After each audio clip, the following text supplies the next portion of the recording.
Ladies and gentlemen, welcome to the content patch for the 4th of January 2013. My name is TotalBiscuit with today's gaming news and comment. Coming up in the show, Sony patent reveals technology to suppress second-hand game sales, Major Nelson teases big announcement at E3 2013, UK games market falls 17% during 2012, however digital sales rise, Age of Empires Online content development halted, and Torchlight II hits 1 million sales.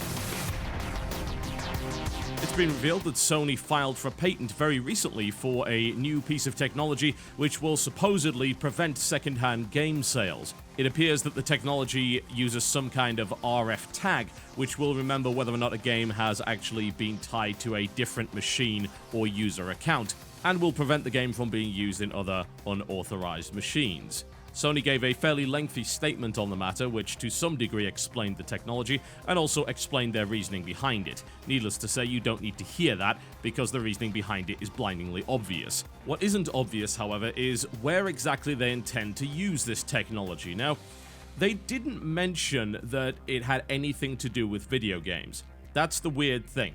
They mentioned machines, they mentioned user accounts, they mentioned electronic media. They only once mentioned game applications, but did not necessarily claim that this technology would be used in some kind of gaming system.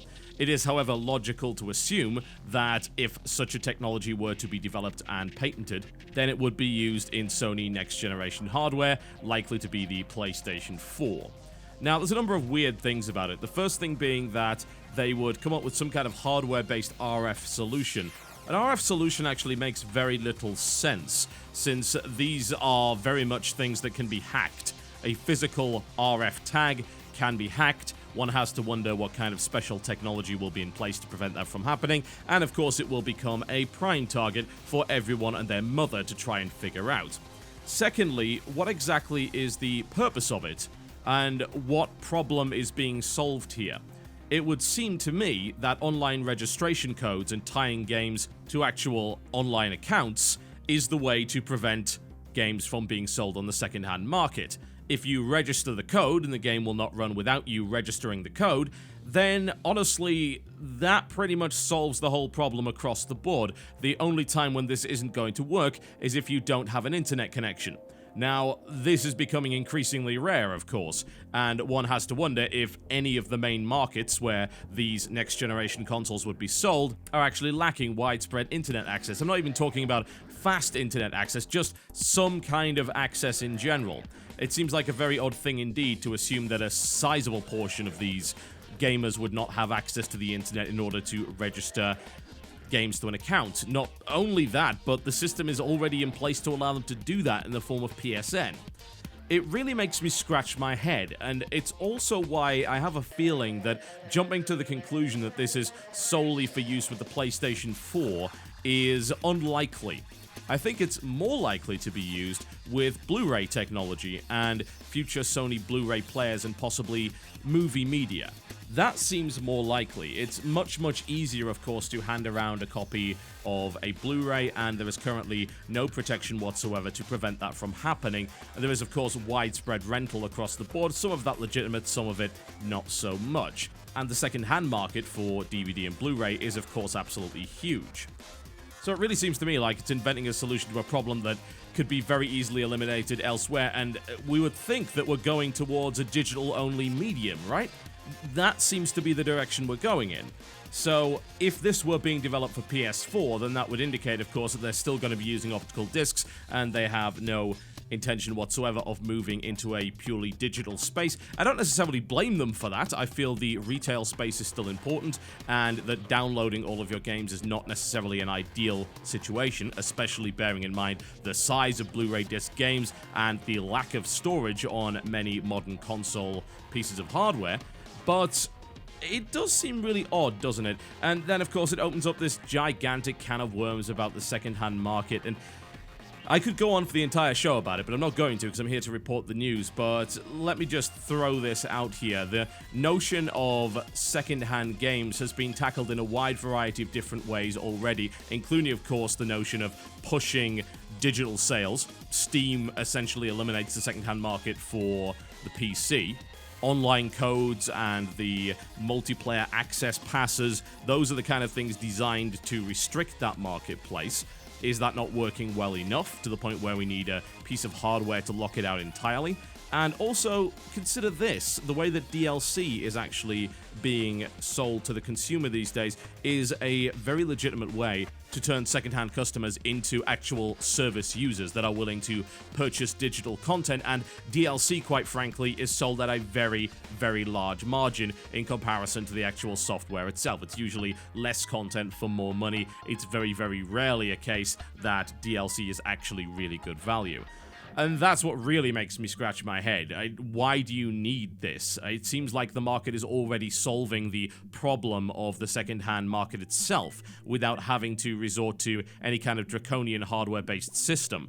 And I have a feeling this may be Sony shooting themselves in the foot again, and I'm hoping that they don't do anything stupid.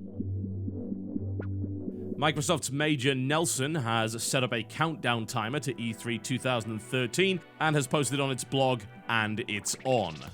There was, of course, no explanation whatsoever to accompany that, but it seems highly likely that this means the Xbox 720, or whatever it is they're deciding to call their next-generation hardware, will be unveiled at the June 2013 event. It is anticipated that the hardware, which is supposedly codenamed Durango, will be released in the holiday season of 2013.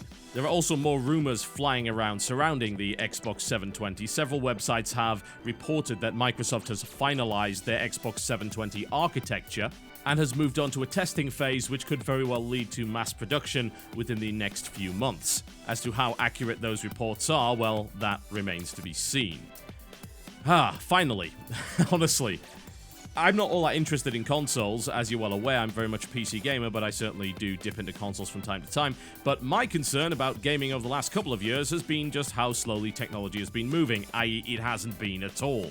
And that's been a real problem. This console generation has dragged on for a very long time indeed, and with the rather odd release of the Wii U towards the end of the cycle, it is of course the concern of many people that we'll be seeing the next gen come out very, very soon. I have to wonder just how meaty this thing is actually going to be. There are plenty of rumors flying around. There were some websites that even claimed it featured a quad-core processor that was far more powerful than any gaming PC, which of course does seem rather unlikely. But you can expect the rumor mill to be working overtime over the next few months as a direct result of the rampant speculation that inevitably precedes a major hardware announcement.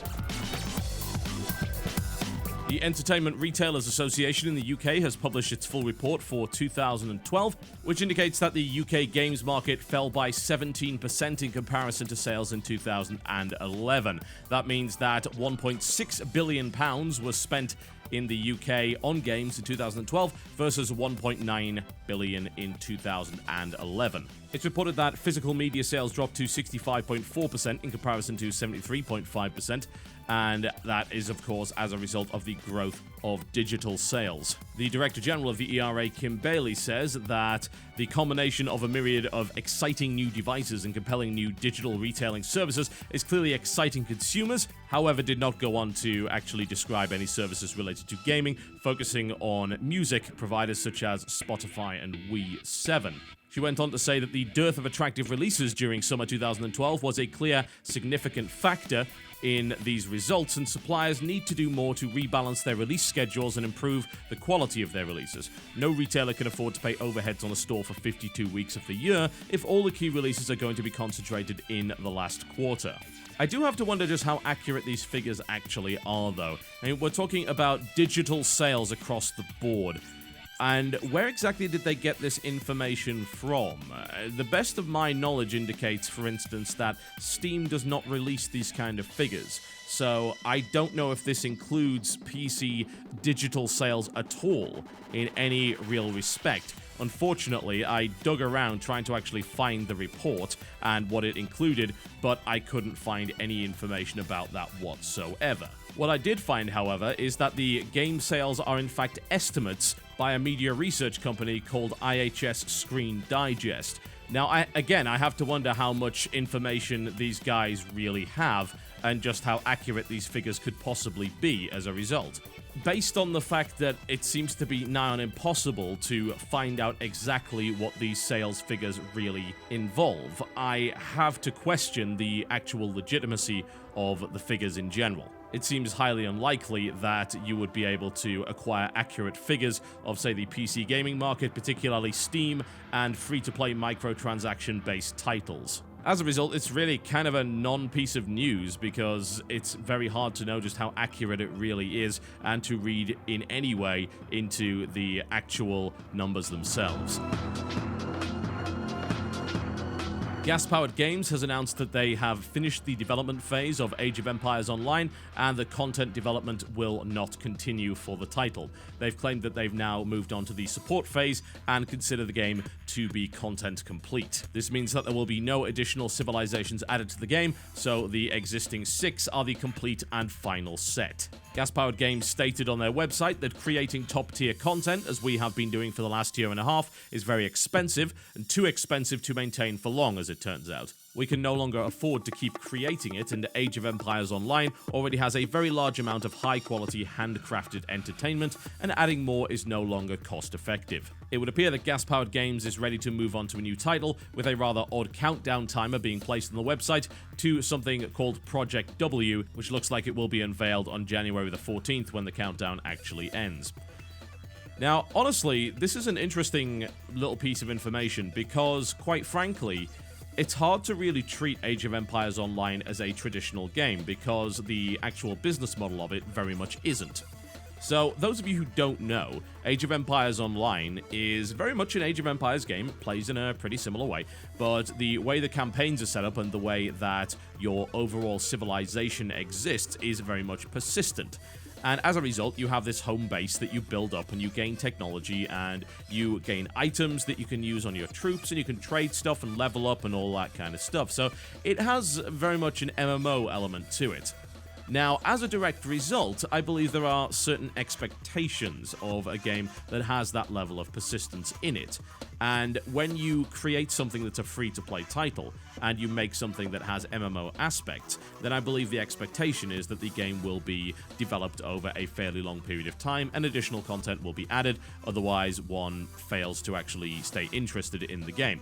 And we're now getting to the point where some of these Western, larger free-to-play games have been out for a while, and we have to look at them and say, well, is the content still coming out? And in fact, is it actually required in order to keep people interested? With an MMO, you always have to do that, right? In reality, the gameplay of an MMO is really not all that interesting, and you have to continue to provide many challenges and new pieces of content in order to keep people subscribed to the game. But this is not a subscription-based game. This is a free-to-play game. So how far do you have to go in order to keep people interested in the free-to-play game? Is there a time when a free-to-play game can actually be considered content complete? That's an odd question that I don't think we've really had the chance to tackle yet, mostly because the current Western model of free-to-play has really only been around in a big and standardized way for the last couple of years. It's made even more complicated by the fact that there really aren't all that many free-to-play RTSs. It's a very difficult genre to actually apply the free-to-play business model to, and as a result, things start to get very murky very quickly. I can certainly understand the notion that you can't just keep adding content, especially if you're getting diminishing returns. You do have to, run a business. And with 6 civilizations and a lot of content, one would argue that Age of Empires Online could very well be content complete. But I have to wonder what effect this announcement will have, and of course the dearth of content over the next few months will actually have on the success of the game. Bear in mind, the game does run on servers, and in order to keep things running and provide the support that the game requires in order to remain operational, then you need people to be spending money on microtransactions. And it seems to me that gamers would be less willing to spend money on microtransactions if they knew for sure that the game was no longer in development. So I am intrigued to see what happens with the population of this game. It's going to be very difficult to track, of course, because it is a Games for Windows Live game. It is not, in fact, a Steam game, although, of course, some people do play it through that. So we really don't know what the numbers for the game actually are, but it would not surprise me at all to see a marked decline in popularity for Age of Empires Online over the next couple of months as a result of essentially saying, game's done, we ain't adding to it anymore, GG. And finally, good news for those of you who happen to be fans of the action RPG genre, specifically the Diablo style of hack and slash, because Torchlight 2 has recently passed 1 million sales, just 3 months after the game was actually released. In comparison to the sales rate of the original game, this can be considered a great success, considering it took only 3 months to pass 1 million units, whereas the original took almost 2 years to reach that point. In addition, the sales of the original game were bolstered by the fact that an Xbox 360 version of it was released in March of 2011. There is no Xbox 360 or console version of Torchlight 2, and it remains a PC exclusive. This is, of course, great news for the actual game itself, considering that many feared it would end up being absolutely crushed by Diablo 3. It would appear to have actually benefited from the controversy and the disillusionment surrounding Diablo 3, and as a result was able to pick up many sales. No doubt some of those occurred during the Steam sale, and it was in fact discounted just a few short days ago.